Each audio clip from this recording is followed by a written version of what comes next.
Unlike traditional schools, charters are not regularly audited. It's an oversight charter school representatives say is the state's responsibility and not indicative of a lack of transparency on the part of charters. Education Voters of PA released the details of right-to-know requests for cyber charter spending submitted for the 2022-2023 school year. It shows Commonwealth Charter Academy spent more than $8 million on advertising in a single school year, while PA Cyber spent more than $2.3 million. Eller says advertising takes up just a small fraction of the Academy's budget. What do you say to a taxpayer who says, why are my tax dollars going to this organization so that they can run ads? We don't advertise to increase enrollment. We advertise because there's 14 of us across the state. Attracting families to CCA is not our goal.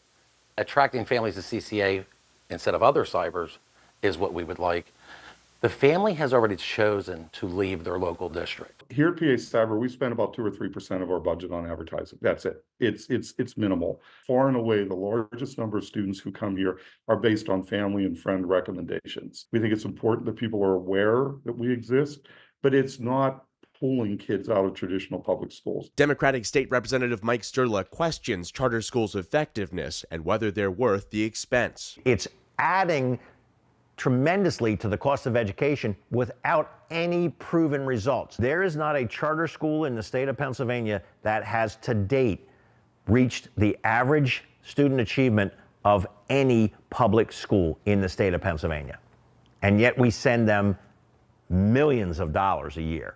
These are the results from the 2023 Pennsylvania System of School Assessments, or PSSAs, from the Pennsylvania Department of Education. The Pennsylvania School Boards Association took those numbers and broke them down by type of school. In English language arts, the statewide total hovered around the 50% mark, as you can see, for proficiency for grades 3 through 8. These numbers show brick and mortar charter schools and cyber charter students were largely outperformed, dipping more than 20 percentage points compared to the entire state. In mathematics, the numbers are worse across the board. The only one to hit the 50% mark was grade 3 mathematics in proficiency statewide, and charters were behind again. Take a look at the numbers for grade 8, though. 26% proficiency statewide, while brick and mortar charters registered just 13.3% proficiency.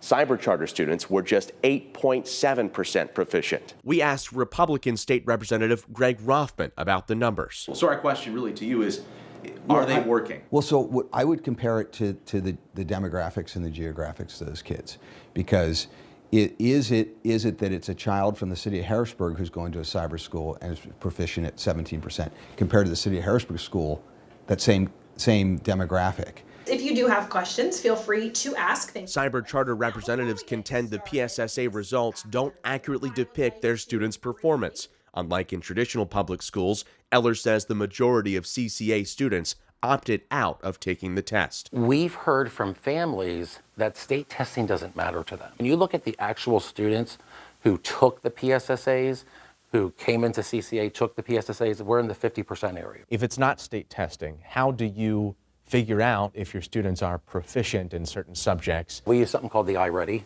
diagnostic, and it's a nationally normed assessment that assesses what a student has learned. Eller says students take those assessments several times a year. While cyber charter representatives assured us they're improving outcomes for students, they say they're often facing more challenges than their counterparts in traditional schools. In a way, cyber charters are at a disadvantage because the bulk of the students that come to cyber charters have been underserved in their local district. When they come here, they're not even at the grade level they're enrolling in. Right, we're not proud of these numbers, and we know that regardless of when a kid comes here, we need to do our best job to educate them and to make sure that they do better going forward. Tomorrow night, we'll dive into the changes state lawmakers are proposing for charter schools and why charter school officials say one bill in particular could shut them down entirely.